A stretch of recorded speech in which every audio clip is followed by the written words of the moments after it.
तो चलिए दोस्तों, आज का वीडियो स्टार्ट करते हैं। वीडियो स्टार्ट करने से पहले आपको बता दूं कि ये वीडियो केवल उन्हीं बच्चों के लिए है जो रीट एग्जाम की तैयारी कर रहा है। ठीक है, चाहे आप रीट लेवल 1 की तैयारी कर रहे हो, चाहे रीट लेवल 2 की तैयारी कर रहे हो, या दोनों लेवल की तैयारी कर रहे हो, तो ये वीडियो आपके लिए काफ़ी ज़्यादा इंपॉर्टेंट होने वाला है। ठीक है, इस वीडियो के अंतर्गत मैं आपकी जो साइकोलॉजी सब्जेक्ट है उसके प्रीवियस ईयर के क्वेश्चन कराने वाला हूँ।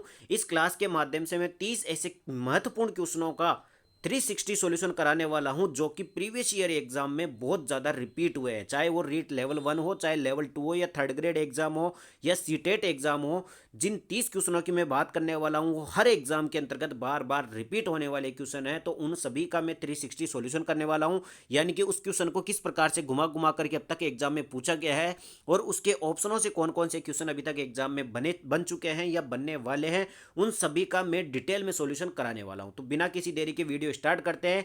उससे पहले अगर आपने पिछली 11 क्लासें नहीं देखी हो तो अपने चैनल पर चले जाना। वहां पर मैंने प्रत्येक क्लास में ऐसे ही 30-30 प्रीवियस ईयर के क्वेश्चनों का मैंने सॉल्यूशन कराया है। अपने चैनल पर प्लेलिस्ट बन रही है साइकोलॉजी के नाम से, उसमें जाकर के देख लेना।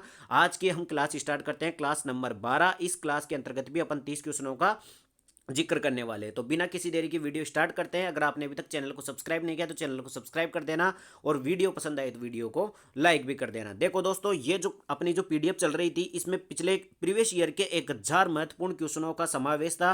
प्रीवियस ईयर के टोटल साइकोलॉजी के 1000 क्वेश्चनों की मैंने पीडीएफ बना रखी है। उसमें से अपन ने 155 क्वेश्चन तक प्रीवियस जो क्लासें हो चुकी है 11 क्लास, उनमें अपन ने जिक्र कर लिया है। आज अपन जो 12वीं क्लास पढ़ रहे हैं उसके अंतर्गत 156वें क्वेश्चन से स्टार्ट करेंगे। ठीक है, और आगे के 30 क्वेश्चनों को कंप्लीट करेंगे। देखो भाई साहब, बिना किसी देरी के वीडियो स्टार्ट करते हैं। चैनल को सब्सक्राइब जरूर कर देना। क्वेश्चन नंबर फर्स्ट है आज का, और इस पीडीएफ का क्वेश्चन नंबर 156। मोहित को बच्चों को पढ़ाना पसंद है, इसलिए वह बीएड की प्रवेश परीक्षा के लिए खूब परिश्रम तैयारी कर रहा है। ठीक है, तो वह अभी प्रेरित है। देखो, एक मोहित नाम का बच्चा है, वो क्या करता है, बच्चों को पढ़ाना पसंद है, उसको छोटे छोटे बच्चों को पढ़ाना पसंद है। इसलिए वो क्या करता है कि बीएड की जो एंट्रेंस टेस्ट है ना, जो प्रवेश परीक्षा होती है, उसके लिए खूब परिश्रम करके तैयारी कर रहा है। ठीक है, तो ये किस प्रकार से अभिप्रेरित है, यानी कि वो बाह्य रूप से अभिप्रेरित है या आंतरिक रूप से अभिप्रेरित है, या किस प्रकार से अभिप्रेरित है। तो आप देखो, यहां से पता चल रहा है कि वो बच्चों को पढ़ाना पसंद करता है। इसका मतलब कि वो इंटरनली रूप से प्रेरित है, इंटरनली मोटिवेट है, यानी कि आंतरिक रूप से अभिप्रेरित है। आप सबको पता है कि अपनी जो मोटिवेशन होती है 2 प्रकार की होती है, एक तो इंटरनल होती है और एक्सटर्नल होती है। ठीक है, तो यहां पर वो बच्चों को पढ़ाना पसंद कर रहा है, तो इसका मतलब ये हो जाएगा आंतरिक रूप से अभिप्रेरित है। ये क्वेश्चन काफी बार एग्जाम में, रीट एग्जाम में भी पूछा जा चुका है, तो महत्वपूर्ण क्वेश्चन था। इसके बाद में बढ़ते हैं क्वेश्चन नंबर 157। आज का क्वेश्चन नंबर सेकंड, अधिगम सिद्धांत के संदर्भ में इसके फोल्डिंग संकेत करता है। वेरी वेरी इंपॉर्टेंट क्वेश्चन, और कई बार एग्जाम में ये शब्द आ चुका है, इसके फोल्डिंग वाला। कौन सा वाला? इसके फोल्डिंग। सबसे पहले बात ये पूछता है कि इसके फोल्डिंग का मतलब क्या है। अधिगम सिद्धांत के संदर्भ में इसके फोल्डिंग संकेत करता है। बताओ किस चीज की ओर संकेत करता है। पहला ऑप्शन दे रखा है अनुरूपित शिक्षण की ओर, पूर्व अधिगम का पुनरावृत्ति, या वयस्कों द्वारा अधिगम में अस्थायी सहायता, या छात्रों द्वारा दी गई गलतियों के कारण पता लगाना। बताओ भाई, इसके फोल्डिंग का मतलब क्या होता है, फटाफट से बता दो इसके फोल्डिंग का मतलब क्या होता है। तो इसके फोल्डिंग का मतलब होता है वयस्कों द्वारा अधिगम में अस्थायी सहायता करना। ध्यान रखना, ये क्वेश्चन कई बार एग्जाम में रिपीट हो चुका है कि इसके फोल्डिंग किस चीज की ओर संकेत करता है। तो जो वयस्क लोग होते हैं, जो बड़े लोग होते हैं, वयस्कों द्वारा अधिगम में अस्थायी सहायता करना, अस्थायी रूप से आपके सीखने में जो सहायता करते हैं बड़े वयस्कों के द्वारा, वही क्या होती है, इसके फोल्डिंग होती है। कुल मिलाकर के इसके फोल्डिंग का मतलब होता है किसी भी मकान को बनाने के लिए अपन क्या करते हैं, उसकी नींव भरते हैं, यानी कि उसका ढांचा तैयार करना। उसी प्रकार अपने जो शिक्षक होते हैं, अपने जो बड़े होते हैं, बड़े जो बुजुर्ग होते हैं, वो क्या करते हैं, अपने सीखने में अस्थायी सहायता करते हैं। उसी को क्या कहते हैं, इसके फोल्डिंग कहते हैं। ठीक है, ये क्वेश्चन कई बार एग्जाम में आ चुका है। इसके बाद में आगे बढ़ते हैं अगले क्वेश्चन पर। क्वेश्चन नंबर 158, मूल्यांकन का मुख्य उद्देश्य होना चाहिए। बताओ भाई, मूल्यांकन का मुख्य उद्देश्य क्या होना चाहिए। रीट सिलेबस में जो अपनी पिछले सिलेबस के अनुसार तो लास्ट यूनिट थी, लेकिन अभी 2 यूनिट और जोड़ दी गई है, तो अपनी लगभग 5वीं यूनिट या वैसे हैं, उसमें मूल्यांकन दे रखा है, सतत और व्यापक मूल्यांकन दे रखा है। तो यहाँ पर पूछ रहा है कि मूल्यांकन का मुख्य उद्देश्य क्या होना चाहिए। तो शिक्षार्थियों की त्रुटियां निकालना, बिल्कुल नहीं, त्रुटियां तो निकालना है लेकिन उनका सुधार भी करना चाहिए, केवल गलतियां नहीं निकालना चाहिए। शिक्षार्थियों की उपलब्धियां मापना, उपलब्धियां भी मापना चाहिए, उनकी कमियां भी मापना चाहिए, और उन्हें सुधार भी करना चाहिए। यह निर्णय करना कि क्या एक विद्यार्थी को अगली कक्षा में प्रोन्नत करना चाहिए, बिल्कुल नहीं, मूल्यांकन से ये डिसाइड नहीं होता है और बहुत कुछ डिसाइड होता है। ठीक है, अधिगम की कमियों का पता लगाना और उन्हें दूर करना, बिल्कुल सही बात है। देखो अपने को क्या करना है, साइकोलॉजी के अंतर्गत चारों ऑप्शन सही होते हैं। देखो होने में तो चारों ऑप्शन सही थे, लेकिन किसी भी एक ऑप्शन के अंतर्गत पूरी पूरी बात नहीं कही गई थी, और जो बात पूरी कही गई थी वो चौथे ऑप्शन में की गई है कि अधिगम की कमियों का पता लगाना और उन्हें दूर करना। तो सबसे बेस्ट आंसर अपने को चुनना पड़ता है साइकोलॉजी के अंतर्गत। जब भी दो से अधिक ऑप्शन अपने पास सही दिख रहे हो तो अपने को सबसे बेस्ट ऑप्शन चुनना पड़ता है। ठीक है, तो मूल्यांकन का मुख्य उद्देश्य क्या होना चाहिए भाई, अपनी जो अधिगम में, अपनी सीखने में जो कमियों का पता लगाना और उन्हें दूर करना ही हमारा मूल्यांकन का मुख्य उद्देश्य होना चाहिए। आगे बढ़े, अगला क्वेश्चन देखो भाई साहब, क्वेश्चन नंबर 159, सतत और व्यापक मूल्यांकन के लिए सबसे उपयुक्त तार्किक आधार क्या है। आप सभी को पता है कि सतत और व्यापक मूल्यांकन का क्वेश्चन आप चाहे हिंदी की शिक्षण विधियां पढ़ो, चाहे संस्कृत की पढ़ो, चाहे साइकोलॉजी की पढ़ो, चाहे विज्ञान की पढ़ो, चाहे मैथ की पढ़ो, चाहे किसी भी पर्यावरण की पढ़ो, किसी की भी शिक्षण विधियां पढ़ लेना, सतत और व्यापक मूल्यांकन का क्वेश्चन पूछा जाता है। ठीक है, तो सतत और व्यापक मूल्यांकन के लिए सबसे उपयुक्त तार्किक आधार क्या है, लॉजिकल जो बेस है वो क्या है। तो अधिगम के एक से अधिक पहलुओं का आकलन करना, बिल्कुल सही बात है ये तो भाई। अधिगम के एक से अधिक, सतत और व्यापक मूल्यांकन, व्यापक मूल्यांकन का देखो दो शब्द है यहाँ पर, एक तो सतत है और एक व्यापक है। सतत का मतलब होता है कि लगातार मूल्यांकन करना, आपका पहला टेस्ट हो गया, फिर सेकंड टेस्ट हो गया, फिर अर्धवार्षिक परीक्षा हो गई, फिर थर्ड टेस्ट हो गया, फिर वार्षिक परीक्षा हो गई। तो सतत व्यापक मूल्यांकन करना मतलब कि लगातार मूल्यांकन करना, और व्यापक मूल्यांकन का मतलब होता है कि उससे सभी पक्षों से, चारों तरफ से उसका मूल्यांकन करना, हर पक्ष का मूल्यांकन करना, यानी कि अधिगम के एक से अधिक पहलुओं का आकलन करना। एक से अधिक पहलुओं का आकलन करना क्या कहलाता है, व्यापक मूल्यांकन कहलाता है। तो सतत और व्यापक मूल्यांकन का सबसे उपयुक्त तार्किक आधार क्या है कि अधिगम के एक से अधिक पहलुओं का लगातार आकलन करना ही सतत और व्यापक मूल्यांकन का तार्किक आधार है। ठीक है, आगे बढ़े, ये क्वेश्चन काफी अच्छा था, सीटेट एग्जाम में कई बार पूछा हुआ क्वेश्चन है। आगे बढ़े, अगला क्वेश्चन है क्वेश्चन नंबर 160, एक अच्छा अध्यापक विद्यार्थियों के मध्य बढ़ावा देता है। बताओ भाई, एक अच्छा अध्यापक विद्यार्थियों के मध्य किस चीज को बढ़ावा देता है, प्रतियोगिता की भावना, बिल्कुल नहीं। अगर आप प्रतियोगिता की भावना बढ़ाओगे तो बच्चों में कहीं ना कहीं भेदभाव उत्पन्न हो जाएगा और एक दूसरे के प्रति द्वेष भावना भी रख सकते हैं। इसके अलावा सहयोग की भावना, बिल्कुल सही बात है। एक अच्छा अध्यापक वही होता है जो विद्यार्थियों के बीच में सहयोग की भावना को बढ़ाता है, एक दूसरे की मदद करना उनको सिखाता है, प्रतिद्वंद्विता की भावना नहीं करवाता है, तटस्थता की भावना भी नहीं करवाता है। तो कुल मिलाकर के एक अच्छा अध्यापक वही होता है जो विद्यार्थियों के बीच में सहयोग को बढ़ाता है या सहयोग की भावना को बढ़ाता है। आगे बढ़े, अगला क्वेश्चन देखो भाई साहब, क्वेश्चन नंबर 161। उससे पहले अगर आपने चैनल को सब्सक्राइब नहीं किया तो चैनल को सब्सक्राइब कर देना। पिछली 11 क्लासें नहीं देखी तो अपने चैनल पर प्लेलिस्ट बन रखी है साइकोलॉजी के नाम से, वहां से 11 क्लासें देख लेना। अब बढ़ते हैं अगले क्वेश्चन पर, क्वेश्चन नंबर 161 देखो, आधुनिक शिक्षण अधिगम प्रक्रिया में शिक्षक की भूमिका है। यानी कि जो वर्तमान में आधुनिक शिक्षण अधिगम प्रक्रिया, शिक्षण अधिगम प्रक्रिया मतलब लर्निंग टीचिंग प्रोसेस, जो लर्निंग टीचिंग यानी कि टीचर तो टीचिंग करवाता है और अपन जो सीखते हैं उसको लर्निंग कहते हैं, उस पूरी प्रोसेस के अंतर्गत वर्तमान में यानी आधुनिक में, वर्तमान में शिक्षक की क्या भूमिका है, वर्तमान में अपनी लर्निंग टीचिंग प्रोसेस में शिक्षक की क्या भूमिका है। तो सीखने हेतु एक अच्छे सुलभकर्ता के रूप में वर्तमान में टीचर को केवल एक सुलभकर्ता के रूप में, सुविधाजनक के रूप में अपनाया गया है। मतलब कि शिक्षक क्या करता है, केवल और केवल सीखने के लिए एक अच्छे सुलभकर्ता के रूप में उसकी भूमिका होती है। केवल और केवल आपको वो सहायता करेगा, सहयोग करेगा, और बाकी सब कुछ पढ़ना आपको ही पड़ेगा। ठीक है, बच्चों को गणित और विज्ञान और भाषा सीखने की बिल्कुल नहीं, इसके अलावा बच्चों को मूल्य आधारित शिक्षा देने की बिल्कुल नहीं, बच्चों को सभी कुछ पढ़ाने की बिल्कुल नहीं। कुल मिलाकर के शिक्षक की वर्तमान में भूमिका क्या है, वर्तमान में केवल और केवल एक अच्छे सुलभकर्ता की भूमिका है। ठीक है, ये क्वेश्चन काफी बार प्रीवियस ईयर एग्जामों में पूछा जा चुका है, वेरी वेरी इंपॉर्टेंट क्वेश्चन है। आगे बढ़े, अगला क्वेश्चन देखो भाई साहब, क्वेश्चन नंबर 162। क्वेश्चन नंबर 162 क्या कहता है, एक शिक्षिका अपनी कक्षा को प्रतिभाशाली बच्चों की योग्यताओं की उपलब्धि चाहती है। एक शिक्षिका क्या चाहती है, अपनी कक्षा को प्रतिभाशाली बच्चों की योग्यताओं की उपलब्धि चाहती है। अपने उद्देश्य की प्राप्ति के लिए उसे निम्नलिखित में से क्या नहीं करना चाहिए। मतलब कि एक टीचर है और वो चाहती है कि उसकी कक्षा के सभी बच्चे क्या करें, प्रतिभाशाली बच्चों की योग्यता उपलब्धि हासिल करें। मतलब कि सभी बच्चे प्रतिभाशाली बन जाए, कोई भी पिछड़ा नहीं बने, कोई भी शैक्षिक रूप से पिछड़ना नहीं चाहिए, और सभी बच्चे क्या कर ले, प्रतिभाशाली बच्चों की योग्यताओं को हासिल कर ले। तो उसके लिए उस टीचर को क्या नहीं करना चाहिए।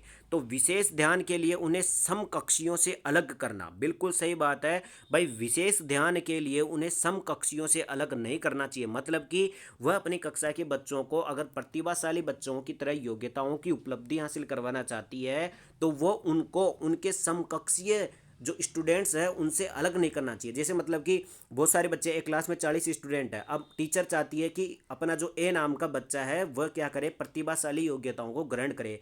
तो ऐसा नहीं करना चाहिए कि इस बच्चे को उठा करके इसके जितने भी सहपाठी थे 39 विद्यार्थी बाकी के, उनसे अलग करके इसको अलग से शिक्षा देना चाहिए, बिल्कुल नहीं, ऐसा नहीं करना चाहिए। विशेष ध्यान के लिए उन्हें समकक्षियों से अलग नहीं करना चाहिए, ठीक है, ये काम नहीं करना चाहिए। उनकी सृजनात्मकता को समृद्ध करने के लिए उन्हें चुनौती देना चाहिए, बिल्कुल नहीं। उनकी सृजनात्मकता को समृद्ध करने के लिए उन्हें, हाँ बिल्कुल ये तो सही है, अगर प्रतिभाशाली बच्चा बनाना चाहते हो तो आपको उनकी क्रिएटिविटी के लिए उनको चुनौती देना पड़ेगा, ठीक है, तभी उनकी क्रिएटिविटी जाग पाएगी। गैर शैक्षणिक गतिविधियों में आनंद लेना सिखाना चाहिए, बिल्कुल सही बात है। शिक्षा के अलावा अन्य क्षेत्रों में भी उनको आनंद लेना चाहिए जिससे कि क्रिएटिविटी बढ़ती है।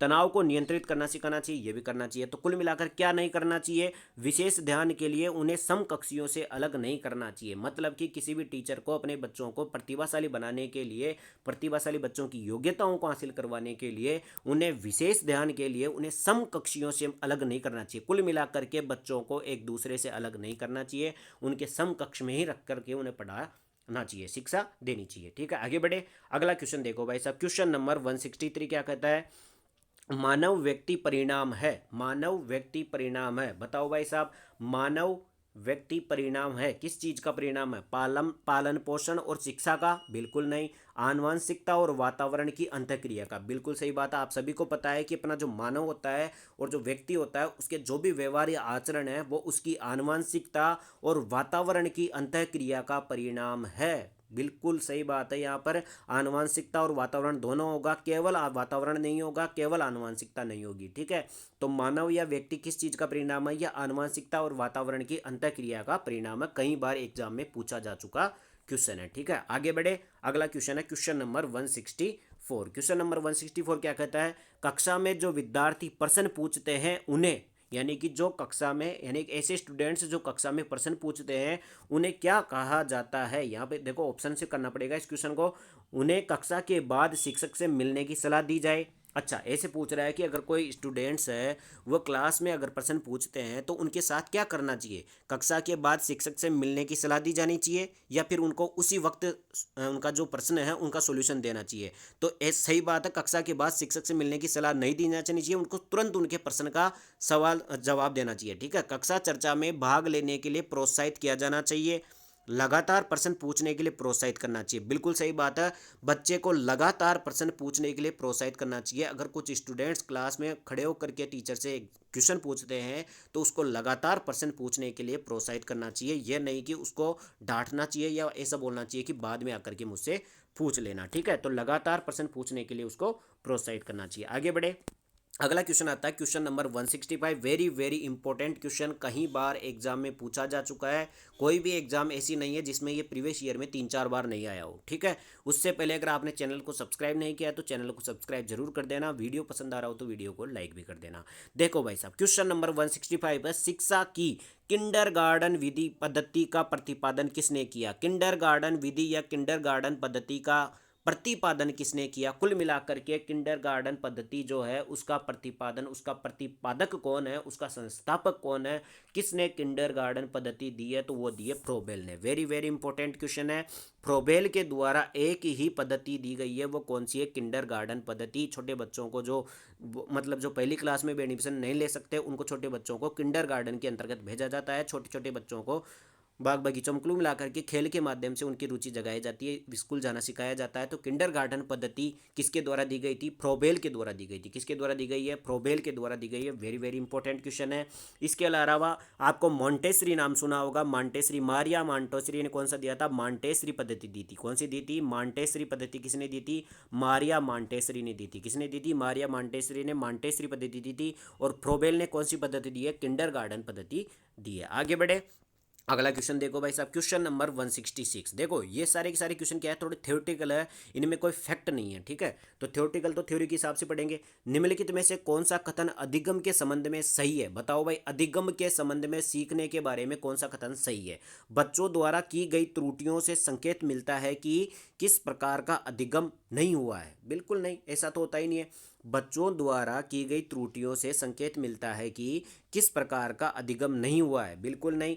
बच्चे अगर त्रुटियां करेंगे तो उससे पता चलेगा कि अपने को किस अधिगम में क्या क्या कठिनाई आ रही है, किस प्रकार की अधिगम में क्या प्रॉब्लम चल रही है, ठीक है। अधिगम ऐसे वातावरण में प्रभावी होता है जो शिक्षार्थियों के लिए भावनात्मक रूप से सकारात्मक और संतोषजनक होता है। बिल्कुल सही बात है भाई, अधिगम ऐसे ही वातावरण में सबसे ज़्यादा प्रभावी होता है। कुल मिलाकर के अपन ऐसे वातावरण में अच्छे ढंग से सीख पाते हैं जहाँ पर अपन भावनात्मक रूप से सकारात्मक और संतोषजनक हो। मतलब कि जहाँ का वातावरण भावनात्मक रूप से सकारात्मक होना चाहिए और संतोषजनक वातावरण होता है, वहीं पर अधिगम सबसे ज़्यादा प्रभावी होता है। सबसे अच्छे तरीके से बच्चे वहाँ पर सीख पाते हैं, ठीक है। तो ऑप्शन बी इसका आंसर सही हो जाएगा। आगे बढ़े, अगला क्वेश्चन देखो भाई साहब, क्वेश्चन नंबर 167 क्या कहता है?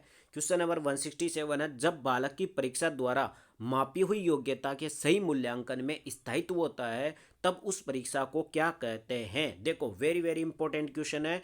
कोई भी ऐसी सब्जेक्ट नहीं है जिसकी शिक्षण विधियों में ये क्वेश्चन पूछा नहीं जाता, ठीक है। इस क्वेश्चन को हर सब्जेक्ट के अंतर्गत शिक्षण विधियों में पूछा जाता है, जिसमें क्या होता है कि कुल मिलाकर के आपके मूल्यांकन की विशेषताएं दी होती है। भाई आपका मूल्यांकन कैसा होना चाहिए? वस्तुनिष्ठता होना चाहिए, उसमें विश्वसनीयता होनी चाहिए, उसमें वैधता होनी चाहिए।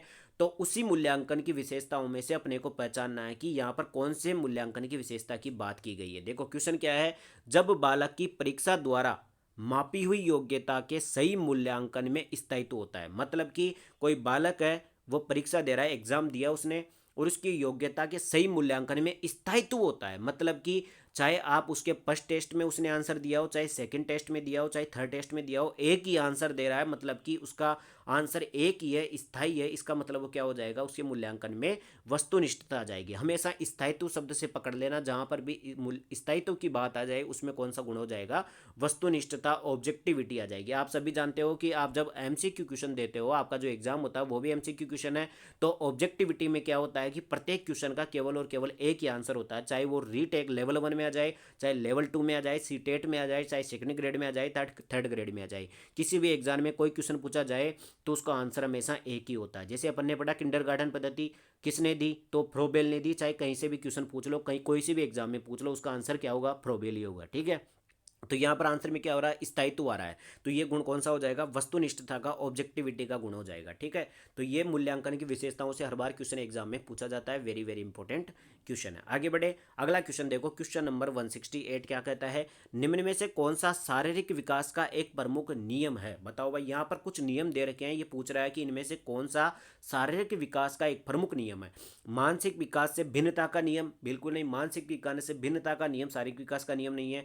अनियमित विकास का नियम, इसके अलावा द्रुतगामी विकास का नियम, और चौथा है कल्पना और संवेगात्मक विकास से संबंध का नियम। तो कौन सा हो जाएगा, द्रुतगामी विकास का नियम किसका नियम हो जाएगा, शारीरिक विकास का एक प्रमुख नियम हो जाएगा। जब आप बाल विकास वाला चैप्टर पढ़ते हो, उसमें विकास के कई प्रकार होते हैं, उनमें से एक प्रकार है शारीरिक विकास, उसके कुछ नियम है, उन नियमों में आता है द्रुतगामी विकास का नियम, ठीक है। जब आप थ्योरी पढ़ते हो तो इस क्वेश्चन का वहां से आंसर हो जाता है। आगे बढ़े, अगला क्वेश्चन देखो, क्वेश्चन नंबर 169, निम्नलिखित में से कौन प्रारंभिक बाल्यावस्था अवधि के दौरान उन भूमिकाओं एवं व्यवहारों के बारे में जानकारी प्रदान करते हैं जो एक समूह में स्वीकार्य हैं?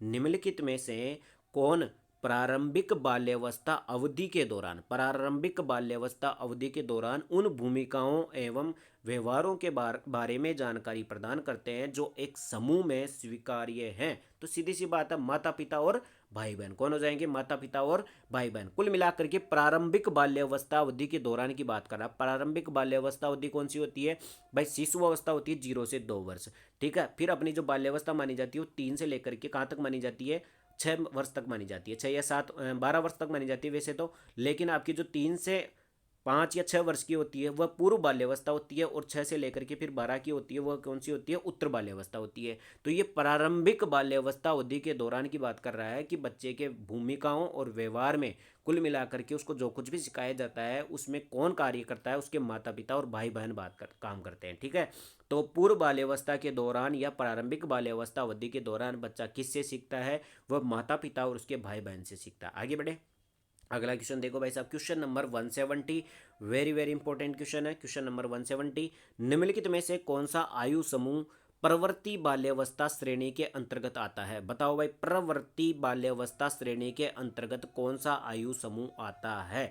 प्रवर्ती बाल्यावस्था श्रेणी के अंतर्गत, तो प्रवर्ती बाल्यावस्था श्रेणी के अंतर्गत जब आप ऑप्शनों को देखोगे तो आराम से कर सकते हो। देखो यहाँ पर 11 से 18 तो सीधी सी बात है टीनेज में चल जाएगा, 18 से 24 वाला वयस्क अवस्था में चल जाएगा। अब यहाँ पे बाल्यावस्था की केवल 2 ही श्रेणियां दे रखी है, ये दोनों कौन कौन सी, जन्म से 6 वर्ष वाली और 6 से 11 वर्ष वाली। अब ये बोल रहा है प्रवर्ती बाल्यावस्था श्रेणी, मतलब क्या होता है, उत्तरवर्ती बाल्यावस्था श्रेणी। देखो बाल्यावस्था 2 होती है, एक तो होती है पूर्ववर्ती और एक होती है परवर्ती, यानी कि एक तो होती है पूर्व बाल्यावस्था और एक होती है उत्तर बाल्यावस्था। तो पूर्व बाल्यावस्था में आते हैं जन्म से 6 वर्ष, जन्म से 6 वर्ष के किस में आते हैं, पूर्व परवर्ती या वो पूर्ववर्ती बाल्यावस्था में आते हैं, और 6 से 11 वर्ष वाले उत्तर बाल्यावस्था या परवर्ती बाल्यावस्था में आते हैं। तो कुल मिलाकर के तो नॉर्मल सा क्वेश्चन था, बाल्यावस्था की श्रेणी बांटी गई है, 2 भागों में बांटा गया है इसको, पूर्व बाल्यावस्था और परवर्ती बाल्यावस्था। परवर्ती बाल्यावस्था 6 से 11 वर्ष की आयु वर्ग आता है। ठीक है, आगे बढ़े, अगला क्वेश्चन है question number 171, very very important question, बहुत बार एग्जाम में आ चुका है। क्वेश्चन नंबर 171,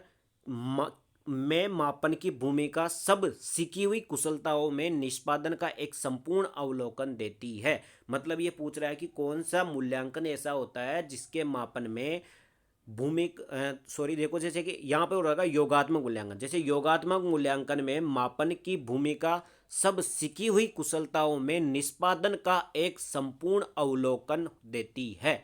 किसमें होती है, वो योगात्मक मूल्यांकन में होती है। ध्यान रख लेना, मूल्यांकन 2 प्रकार का होता है। कैसा होता है, एक योगात्मक मूल्यांकन होता है और एक रचनात्मक या निर्माणात्मक मूल्यांकन होता है। तो कौन से मूल्यांकन के अंतर्गत मापन की भूमिका सब सीखी हुई कुशलताओं में निष्पादन का एक संपूर्ण अवलोकन होती है, यानी परफॉर्मेंस का एक संपूर्ण अवलोकन होती है, वो किसमें होती है, योगात्मक मूल्यांकन के अंतर्गत होती है। ध्यान रख लेना, योगात्मक मूल्यांकन में मापन की भूमिका सब सीखी हुई कुशलताओं के निष्पादन का एक संपूर्ण अवलोकन होती है। ठीक है, तो यहाँ पर मूल्यांकन से क्वेश्चन पूछा गया था, मूल्यांकन के प्रकार से। आगे बढ़े, अगला क्वेश्चन है क्वेश्चन नंबर 172, एक बालक का बौद्धिक विकास अनुकूलन और से संबंधित है। बताओ भाई, बच्चे के बौद्धिक विकास से क्वेश्चन पूछा गया है कि बच्चे का बौद्धिक विकास किस किस से संबंधित होता है। तो बच्चे का बौद्धिक विकास अनुकूलन और समझौते से संबंधित होता है। किससे होता है, अनुकूलन और समझौते से संबंधित होता है। देखो बौद्धिक विकास क्या होगा, अनुकूलन और समझौते से संबंधित होगा। वेरी वेरी इंपॉर्टेंट क्वेश्चन है, सीटेट एग्जाम में ये क्वेश्चन कई बार पूछा गया है। देखो थोड़े से अच्छे क्वेश्चन है आज की क्लास में, हो सकता है कि जिसने पिछले क्लास से देखी हो तो वहां पर उसको थोड़े हल्के क्वेश्चन लग रहे हो, लेकिन यहाँ से स्टैंडर्ड जो मेंटेन हो जाएगा, यानी कि अच्छे क्वेश्चन भी एग्जाम में पूछे जा चुके हैं, उन क्वेश्चनों का इस क्लास के अंतर्गत में जिक्र कर रहा हूं। आगे बढ़े, अगला क्वेश्चन है क्वेश्चन नंबर 173, क्या कहता है, अपनी कक्षा के एक विद्यार्थी की प्रवृत्ति को यदि शिक्षक बदलना चाहता है तो उसे क्या करना चाहिए। मतलब कि अपनी कक्षा में कोई विद्यार्थी है, उसकी प्रवृत्ति को बदलना चाहता है, विद्यार्थी शिक्षक क्या करना चाहता है, उसकी प्रवृत्ति को बदलना चाहता है, तो उसे क्या करना चाहिए, उसे विद्यार्थी के साथ कड़ाई से पेश आना चाहिए। बिल्कुल नहीं, अगर किसी विद्यार्थी की आपको प्रवृत्ति चेंज करनी है तो उसके साथ में आप कड़ाई से पेश नहीं आ सकते, नहीं तो और ज़्यादा जिद्दी और एकदम ढीठ किस्म का बन जाएगा। ठीक है, कक्षा के अन्य विद्यार्थियों को उससे न जानने योग्य दूरी बनाए रखने के लिए कहना होगा, बिल्कुल नहीं, आप बच्चों में भेदभाव नहीं कर सकते। उसके समूह के, ठीक है, ऑप्शन सी क्या कर रहा है कि उसके समूह के सभी सदस्यों की प्रवृत्ति बदलनी होगी। बिल्कुल सही बात है। मतलब कि बच्चा का क्या होता है कि अगर आपको उसकी प्रवृत्ति बिगड़ गई है, मतलब कि कोई बच्चा है वो बार बार स्कूल लेट आ रहा है या फिर स्कूल से बंक कर रहा है, तो आप उसकी प्रवृत्ति कैसे बदलोगे। उसकी प्रवृत्ति बदलने का सीधा सा सिस्टम है कि वो जिन बच्चों के साथ में संगत में रह रहा है, मतलब कि जैसे ए विद्यार्थी है वो बी और सी के साथ मिलकर के रह रहा है और उनके साथ ही बंक कर रहा है, उनके साथ ही विद्यालय आ रहा है, तो आपको क्या करना पड़ेगा, उसके समूह के सभी सदस्यों की प्रवृत्ति बदलनी होगी। उसको केवल अकेले की प्रवृत्ति बदलनी नहीं चाहिए, उसके पूरे के पूरे समूह, उसके जिस ग्रुप में वो रहता है, उसकी जिसकी संगति है, उन सबको उनकी सबकी प्रवृत्ति बदलनी पड़ेगी। ठीक है, तो कुल मिलाकर कि अध्यापक के रूप में अगर आपको किसी भी बच्चे की प्रवृत्ति बदलना हो तो उसके समूह के सभी सदस्यों की प्रवृत्ति बदलनी होगी। ठीक है, आगे बढ़े। अगला क्वेश्चन है question number 174, very very important question और फैक्ट बेस्ड क्वेश्चन है, कई बार एग्जाम में आ चुका है। ठीक है, 174वां क्वेश्चन है, भाटिया बैटरी का प्रयोग निम्न में से किसके परीक्षण हेतु किया जाता है? भाटिया बैटरी का प्रयोग निम्न में से किसके परीक्षण हेतु किया जाता है? तो बुद्धि के। आप सबको पता है कि भाटिया बैटरी का प्रयोग जो टेस्ट था ये किसके के लिए दिया गया था? ये बुद्धि परीक्षण का एक टेस्ट था। कौन सा था? बुद्धि परीक्षण का अपना भारतीय एक टेस्ट है भाटिया बैटरी का प्रयोग। ठीक है, ये किसके लिए दिया गया था? बुद्धि के लिए दिया गया था। इसके अलावा आगे बढ़े, अगला क्वेश्चन देखो भाई साहब, क्वेश्चन नंबर 175 क्या कहता है? बुद्धि लब्धि के संबंध में क्या सत्य है? बुद्धि लब्धि का मतलब आप समझते हो आईक्यू। आईक्यू के बारे में कौन सा कथन सत्य है अपने को ये बताना है। ठीक है, तो बुद्धि लब्धि के संबंध में क्या सत्य है? बौद्धिक आयु में व्युत्क्रमी संबंधित, कालानुक्रमिक आयु से प्रत्यक्ष संबंधित, कालानुक्रमिक आयु से व्युत्क्रमी संबंधित, या बौद्धिक तथा कालानुक्रमिक आयु दोनों से प्रत्यक्ष संबंधित। अब ये क्वेश्चन आप तभी कर सकते हो जब आपको आईक्यू का फॉर्मूला आता हो। तो आईक्यू का फॉर्मूला होता है मेंटल एज यानी कि MA/CA/100 होता है। क्या होता है? MA/CA/100 होता है आईक्यू का फॉर्मूला। एक मिनट में दोबारा लिख देता हूं। देखो, आईक्यू का फॉर्मूला होता है, आईक्यू बराबर होता है MA/CA/100, जिसमें MA का मतलब होता है मानसिक आयु और CA का मतलब होता है वास्तविक आयु इंटू 100। तो यहाँ पर ये पूछ रहा है कि आपकी जो IQ है ना, इसमें अपनी जो मानसिक आयु उसको बौद्धिक आयु बोल रहा है, और अपनी जो वास्तविक आयु उसको क्या बोल रहा है? वो कालानुक्रमिक आयु बोल रहा है। तो अपनी जो IQ है वो देखो मानसिक आयु से तो किस प्रकार की है? समानुपाती है, और अपनी वास्तविक आयु से किस प्रकार की है? व्युत्क्रमानुपाती। तो ये बोल रहा है बौद्धिक आयु में व्युत्क्रमानुपाती संबंधित है, बिल्कुल गलत बात है। बौद्धिक आयु से तो ये समानुपाती है। कालानुक्रमिक आयु से प्रत्यक्ष संबंधित है, कालानुक्रमिक आयु से प्रत्यक्ष संबंधित नहीं है बल्कि व्युत्क्रमानुपाती है। अगला है कालानुक्रमिक आयु से व्युत्क्रम संबंधित है, बिल्कुल सही बात है भाई। वास्तविक आयु से किस प्रकार की है? व्युत्क्रम समानुपाती है। किस प्रकार की है? व्युत्क्रम समानुपाती है। ऑप्शन सी हो जाएगा भाई, कालानुक्रमिक आयु से व्युत्क्रम समानुपाती है। बौद्धिक तथा कालानुक्रमिक आयु दोनों से प्रत्यक्ष संबंधित है, बिल्कुल नहीं भाई। सीधा सीधा आईक्यू का फॉर्मूला रहा है। आपको यह भी ध्यान रखना है, एग्जाम में कई बार पूछा जा चुका है कि आईक्यू का ये जो फॉर्मूला था ये किसने दिया था? तो ये दिया था टर्नर ने। किसने दिया था? टर्नर नाम का एक वैज्ञानिक था, मनोवैज्ञानिक था, उसने ही फॉर्मूला दिया था, जिसमें इंटू 100 भी होता है, MA/CA/100 होता है। ठीक है, तो कुल मिलाकर के क्वेश्चन बेस्ड क्वेश्चन था, आपको ये फॉर्मूला याद होना चाहिए था। आगे बढ़े, अगला क्वेश्चन है क्वेश्चन नंबर 176 क्या कहता है?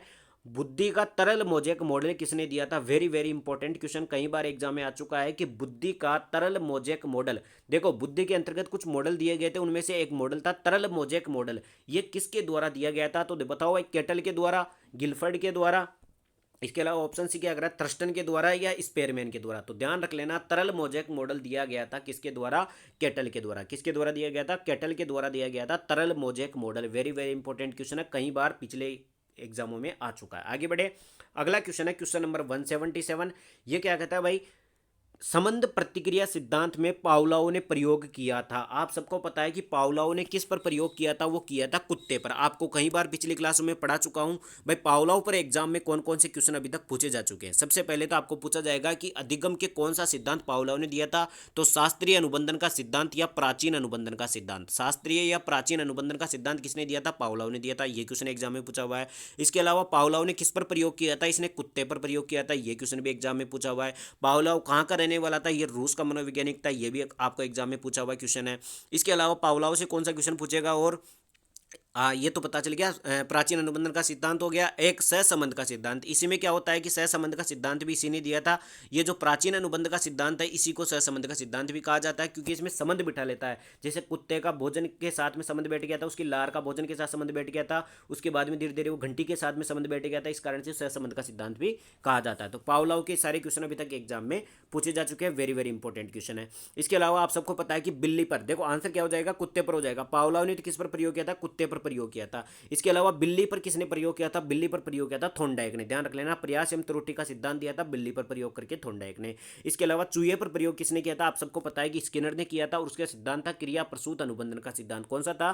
क्रिया प्रसूत अनुबंधन का सिद्धांत में चूहे और कबूतर पर उसने प्रयोग किया था। आगे बढ़े, अगला क्वेश्चन, क्वेश्चन नंबर 178 क्या कहता है, ग्रेड अंकों से कैसे अलग है, यानी कि जो आपकी ग्रेड होती है वो आपके अंकों से किस प्रकार से अलग है, ये प्रश्न निम्न में से किस प्रकार के प्रश्नों से संबंध रखता है। यानी कि प्रश्न पूछ रहा है कि ग्रेड अंकों से कैसे अलग है, ये प्रश्न निम्न में से किस प्रकार के प्रश्नों से संबंध रखता है। तो ये विश्लेषणात्मक प्रश्नों से संबंध रखता है। जब आप प्रश्न पढ़ते हो, प्रश्न के प्रकार पढ़ते हो, तो उसमें एक प्रकार होता है विश्लेषणात्मक प्रश्न। विश्लेषणात्मक प्रश्न में क्या आता है, जिसमें अपन विश्लेषण करना पड़ता है टुकड़ों में तोड़ करके। अब यहाँ पूछ रहा है कि ग्रेड आपके अंकों से किस प्रकार अलग है, तो अपने को क्या करना पड़ेगा, इसमें विश्लेषण करना पड़ेगा कि ग्रेड आपका अंकों से किस प्रकार अलग है। ठीक है, ग्रेड अंकों से कैसे अलग है, ये विश्लेषणात्मक प्रश्न है। ठीक है, आगे बढ़े, अगला क्वेश्चन देखो, क्वेश्चन नंबर 179। उससे पहले अगर आपने चैनल को सब्सक्राइब नहीं किया तो चैनल को सब्सक्राइब कर देना। पिछली 11 क्लासें नहीं देखी हो तो पिछली 11 क्लासें देख लेना, काफ़ी ज़्यादा इंपॉर्टेंट क्वेश्चन करवाए गए हैं। ठीक है, क्वेश्चन नंबर 179 है, मानवीय विकास में आनुवंशिकता एवं परिवेश की भूमिका के संदर्भ में निम्नलिखित में से कौन सा कथन समुचित है। मानवीय विकास में आनुवंशिकता तथा परिवेश की भूमिका के संदर्भ में निम्नलिखित में से कौन सा कथन समुचित है। यानी कि अपना जो मनुष्य का विकास होता है उसमें आनुवंशिकता और परिवेश की भूमिका के बारे में बात करना अपने को। विकास के विभिन्न क्षेत्रों में आनुवंशिकता और परिवेश का सापेक्षिक प्रभाव परिवर्तनशील है। ठीक है साहब, भारत सरकार की विभेदात्मक सतीपूर्वकता संबंधी नीति मानवीय विकास में प्रकृति की भूमिका पर आधारित है। ठीक है साहब, आगे बढ़ते हैं, अगले ऑप्शन भी देख लेते हैं। क्वेश्चन ऑप्शन सी क्या कर रहा है, भाई परिवेश की भूमिका लगभग स्थिर सी रहती है जबकि आनुवंशिकता का प्रभाव परिवर्तित रह सकता है। बिल्कुल नहीं, गलत बात हो गई। तो व्यवहारवाद के सिद्धांत प्राय मानवीय विकास में प्रकृति की भूमिका आधारित है। बिल्कुल गलत। तो क्या हो जाएगा, इसमें आंसर हो जाएगा विकास के विभिन्न क्षेत्रों में किसका, आनुवंशिकता एवं परिवेश की भूमिका। देखो, विकास के विभिन्न क्षेत्रों में आनुवंशिकता एवं परिवेश का सापेक्षिक प्रभाव परिवर्तनशील है। ध्यान रख लेना, एक दूसरा का सापेक्षिक मतलब कि इसमें फॉर्मूला क्या होता है, इसका फॉर्मूला होता है विकास बराबर होता है आनुवंशिकता इंटू परिवेश। आनुवंशिकता यानी कि वंशानुक्रम इंटू वातावरण, इंटू का यानी कि गुणा का चिन्ह होता है। किसका चिन्ह होता है, गुणा का चिन्ह होता है। सापेक्षिक परिवर्तनशील होते हैं, यानी कि अगर आनुवंशिकता जीरो हो गई तब भी विकास नहीं होगा, वातावरण जीरो हो गया तब भी विकास नहीं होगा। गुणा का चिन्ह होता है, मतलब दोनों का सापेक्षिक परिवर्तनशील होना चाहिए। आनुवंशिकता भी होनी चाहिए और वातावरण, दोनों की भूमिका होती है मानवीय विकास में। आगे बढ़े, अगला क्वेश्चन है क्वेश्चन नंबर 180, आज का लास्ट क्वेश्चन। क्वेश्चन नंबर 180 क्या कहता है भाई, क्वेश्चन नंबर 180 है, निम्नलिखित में से कौन सा प्रतिभाशाली छात्र के लिए उचित प्रदत्त कार्य है। प्रतिभाशाली छात्र के लिए कौन सा अच्छा कार्य है, अन्य छात्रों की तुलना में समान परंतु अधिक अभ्यास करना चाहिए। बिल्कुल नहीं, अन्य छात्रों की तुलना में समान परंतु अधिक अभ्यास, उनकी शक्तियों को सही दिशा देने तथा उसे व्यस्त रखने के लिए अपने साथी छात्रों को पढ़ाने के लिए कहना। बिल्कुल सही बात है, अगर आप बच्चे में प्रतिभाशाली छात्र बनाना चाहते हो तो उसकी शक्तियों को सही दिशा देना पड़ता है। ठीक है, किसी भी स्टूडेंट की शक्तियों को सही दिशा देना तथा उसे व्यस्त रखने के लिए क्या करना चाहिए, उसके छात्रों को पढ़ाने के लिए कहना चाहिए। मतलब कि उसे बोलना चाहिए कि आप अपने साथ के जितने भी स्टूडेंट्स हैं या अपने से छोटे जितने स्टूडेंट्स हैं उनको पढ़ाना चाहिए। उससे क्या होगा, उसकी प्रतिभाशालिता बढ़ेगी। ठीक है, प्रतिभाशालिता छात्र में बढ़ जाएगी। ठीक है, आगे बढ़े, अगला क्वेश्चन हो जाएगा 181वां क्वेश्चन, जो अपने अगली क्लास में करेंगे। आज अपनी क्लास थी, क्लास कौन सी थी, 12वीं क्लास थी। इसके अंतर्गत अपन ने 30 क्वेश्चनों का